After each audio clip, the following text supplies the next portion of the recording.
Olá, crianças, bom dia. Vamos hoje, nessa sexta-feira, dia 20 de agosto de 2021, iniciar nossa aula de língua portuguesa e vamos ainda dar continuidade com o nosso gênero textual relato pessoal. Como leitura diária, vamos ficar com sopa de baleia, né? É o nosso relato pessoal. E em seguida teremos alguns questionamentos de compreensão e também a comparação desse texto Sopa de Baleia com o poema Sopa de Letrinhas. Em seguida temos a atividade complementar. Então, iniciando esse momento da nossa leitura diária, a gente vai iniciar, né, com alguns questionamentos para ver se vocês fazem esse resgate da aula passada. Quem lembra o nome do texto lido durante essa semana? Já está aí na tela, é só olhar, né? Muito bem, esse aí mesmo. O texto é Sopa de Baleia. Do que esse texto falava? Quer dizer, ou qual era o assunto principal dele? Isso mesmo, falava de um passeio de férias de uma família para a Antártica, né? E que lá elas viram muitas baleias e elas começaram a relatar tudo que tinham vivido lá. Qual a finalidade desse texto? Acabei de falar, né? A finalidade é relatar um acontecido, um fato ou uma experiência vivenciada, né, pelo narrador, pela pessoa que está narrando, né, o relato pessoal. Relato pessoal, eu já falei, é algo contado pessoalmente, quer dizer, algo que alguém vivenciou. É tão tal que a pessoa, quando está falando ou contando um relato pessoal, ela usa muito o pronome do caso reto, quer dizer, o eu, eu, porque a ação é dela, foi ela que usou. Essa ação pode ser no presente, como pode ser também no passado. Pode ser algo que ela já fez há muito tempo, pode ser algo que foi feito há pouco tempo, mas que também é um passado. Muito bem. A que gênero textual esse texto pertence? Esse texto pertence ao gênero textual relato pessoal, tá? Sopa de baleia. É o relato pessoal. Por que esse texto recebe o nome de relato pessoal? Sim, exatamente isso que você já está dizendo, porque você já aprendeu. Ele se chama relato pessoal porque é alguém falando de uma situação vivida por esse próprio alguém. Quer dizer, pessoal vem da própria pessoa. É algo que está sendo contado por alguém que foi vivenciado por ele. Então, dessa forma, o relato pessoal é quando uma pessoa fala de si mesmo, contando fatos ou experiências que essa pessoa viveu ou vivenciou. Dizemos que está fazendo um relato pessoal, quando a pessoa está contando uma coisa de si. Geralmente o relato pessoal ele é escrito em primeira pessoa. As primeiras pessoas se referem ao eu e ao nós.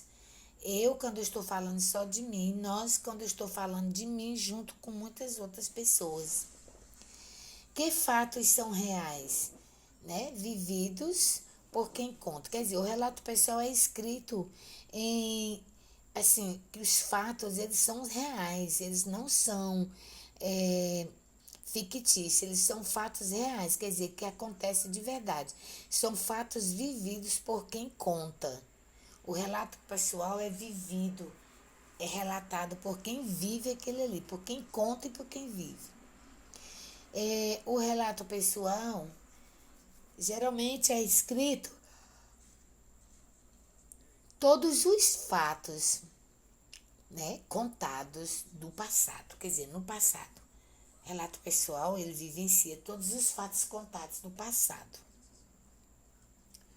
Ok. Então agora a gente vai, você já leu o texto agora, a gente vai ver esse outro que eu estava até lendo. Eu vou ler esse outro. Esse outro aqui, que é exatamente Sopa de Letrinhas, a gente já até leu ele. A gente já leu ele no nosso livro. Então ele diz, sopa de letrinhas. Na primeira colerada veio uma palavra esquisita, xistogovita. Aí está a rima nessas duas palavras. Na segunda apareceu uma palavra sonora, floxiflora. Floxiflora. As rimas estão aí nessas duas palavras. Na terceira eu vi uma palavra medonha, burprônia. A rima está nessas duas palavras. Na quarta, deu para ler uma palavra gostosa, visquismosa. Na última colerada só veio o caldo, não estava escrito nada. Depois, olhando para aquele prato fundo, percebi que tinha comido as palavras mais doidinhas do mundo. Tá aí, esses desenhos da sopa de letrinha, eles estão aí para melhor caracterizar o texto. Com eles aí, facilita muito a compreensão do leitor. A pessoa que está lendo o texto, quando vê as gravuras, ela associa essas gravuras ao que está escrito e fica melhor de compreender. Então, assim, vocês já viram que aqui é um poema, está escrito, né? Com versos curtos, um embaixo do outro, separando por estrofes. Mas vocês viram também que aqui o Sopa de Baleia não tem a estrutura de um poema, mas de um texto em prosa, quer dizer, um texto em parágrafos. Vocês estão vendo aí que esse texto tem 4 parágrafos. À esquerda a gente vê um espaçozinho antes de começar, a escrever. E aí, igual a ele, tem mais 3 para baixo. Muito bem. Vamos continuar aqui.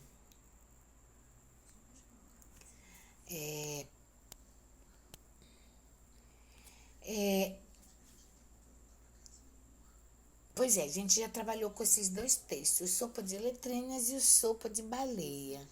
A que gênero textual pertence o Sopa de Letrinhas? Eu tinha acabado de falar para vocês que a forma, a estrutura dele está escrita aí, está copiada, está registrada. Essa estrutura aí é de um poema. Então ele pergunta a que gênero textual pertence Sopa de Letrinha? Pertence ao poema. Essa forma de escrever é poema. Por que o poema recebeu o título de Sopa de Letrinha? Exatamente isso que você respondeu. É porque são muitas letrinhas dentro do prato, né? Então é chamado de sopa de letrinha.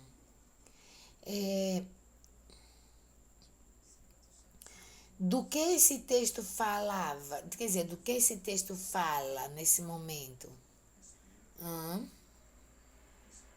Ele fala de alguém que está tomando a sopa e que tem várias colheradas dessa sopa. Então, tem também uma combinação de rimas, que nessa palavra colherada é para ser criada uma outra que não tenha muito sentido, tá? Não tenha muito sentido.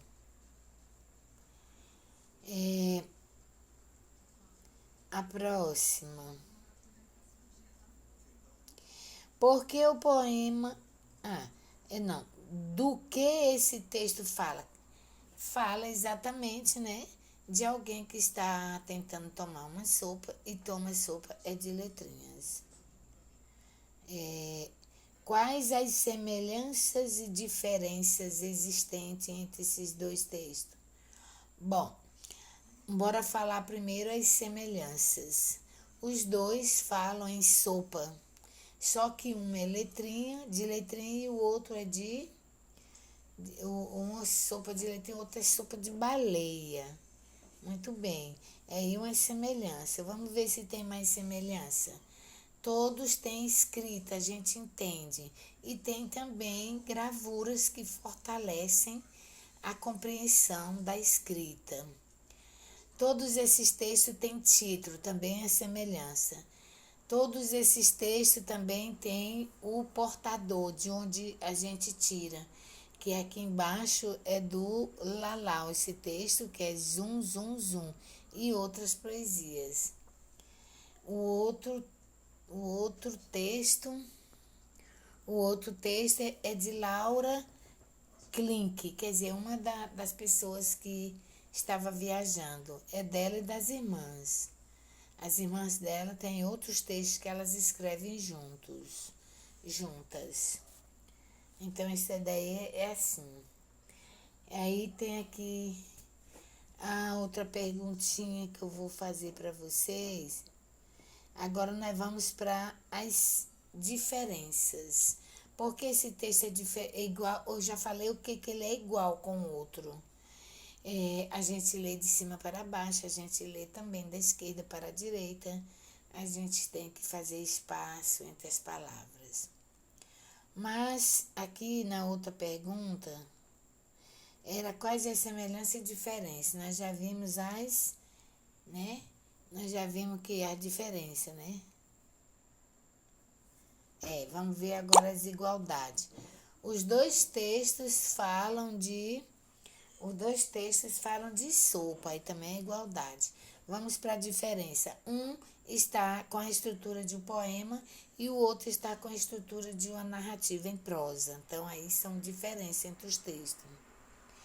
Deixe-me ver mais. Esse é formado por versos curtos e o segundo texto 2 é formado por linhas corridas, aquelas que são escritas da esquerda até no finalzinho da direita. O que mais poderia ter diferença? Me ajuda aí, o que mais podia ter diferença? Tem diferença também na finalidade dele, né? A sopa de letrinha, como é um poema, ele serve para emocionar. E o sopa de baleia, como é uma narrativa, né? Onde se acontece fatos reais, então ele é um texto que é diferente. Depois, se for aparecendo mais alguma diferença, eu vou voltando. Aí que pergunta, qual das duas sopas nós podemos comer? Qual? A gente pode comer a sopa de letrinha? A gente pode comer a sopa com as baleias que estão dentro? A gente pode fazer uma sopa de baleia?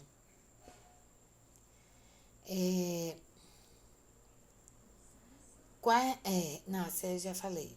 Qual das duas sopas pretender... Não. Qual das duas sopas podemos comer? A gente pode comer essas sopas. Sopa de baleia pode comer. Sopa de letra pode comer. Tira aí sua conclusão e responda aí no livro mesmo.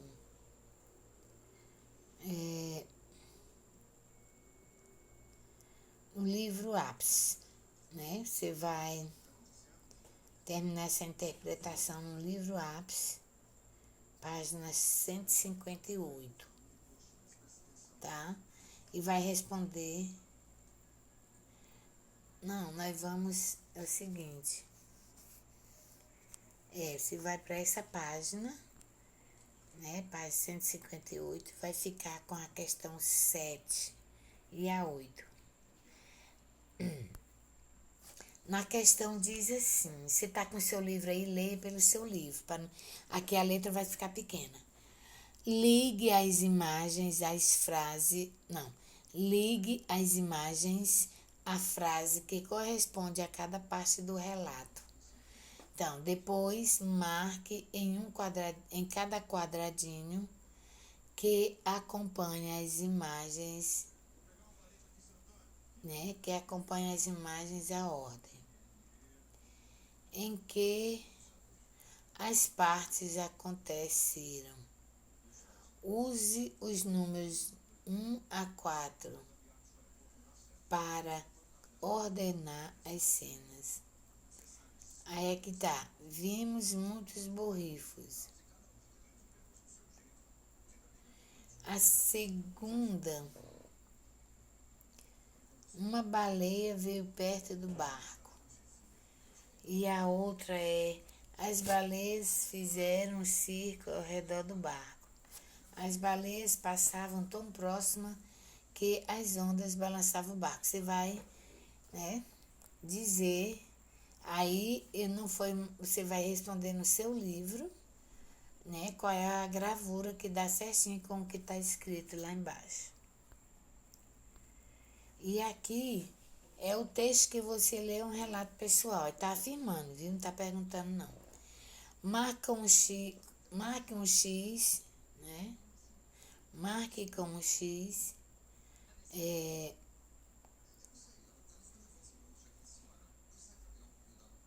Marque com um X com a afirmação que completa adequadamente a frase.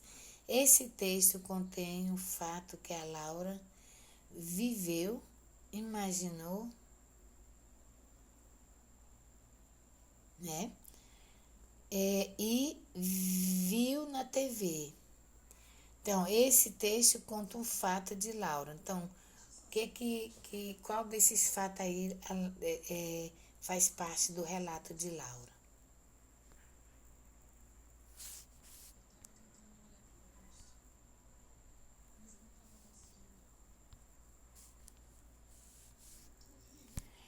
A próxima atividade é essa aqui da página 150, das páginas 165 e pede para você reler esse trecho. Eles rodeavam o barco.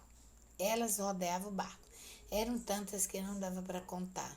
Pareciam centenas.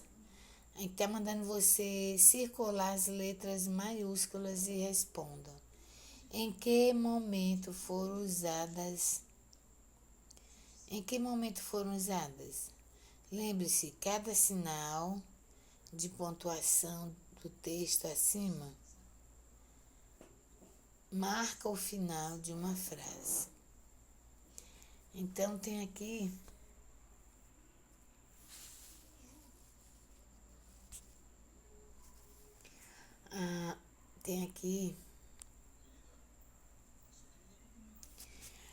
observe novamente o texto da atividade 1.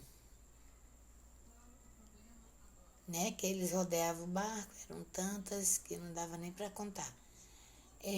Além do início do parágrafo e do início de frases, a letra maiúscula foi empregada em outros dois momentos. Quais foram?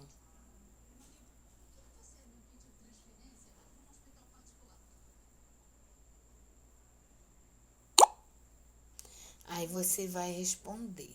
Aqui embaixo fala um pouquinho sobre o parágrafo, né? Para você compreender mais. E eu ainda boto mais na frente algo. Tá aqui, ó. Para você ficar de olho. Ponto de interrogação indica uma pergunta. Reticências são usadas para indicar uma interrupção de pensamento. Ponto de exclamação indica alegria, espanto, irritação, medo e tristeza. E o ponto final serve para indicar o mal. O ponto final serve para indicar o final de uma frase. O final de uma frase. Então tá aí para você estudar mais um pouco. Vamos para a atividade complementar.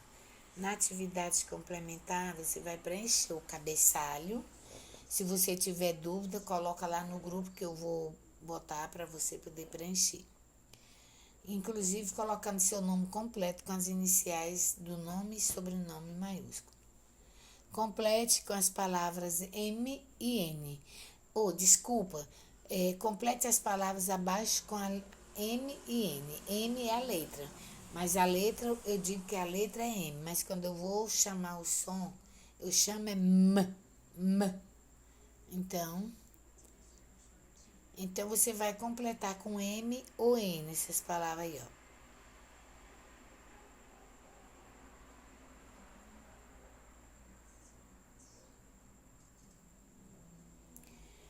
E você vai completar com M ou N essas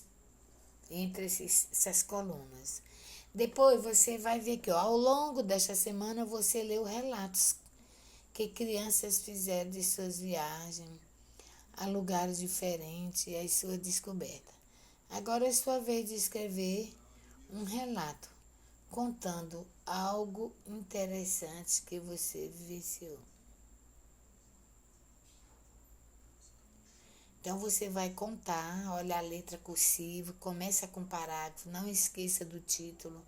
Se encerrou uma ideia, use pontuação. Se for continuar no meio da linha, use pontuação. Não é nem pontuação, você vai usar a letra maiúscula. Pontuação também, mas a letra maiúscula, tá? Então você vai completar essa saída do texto.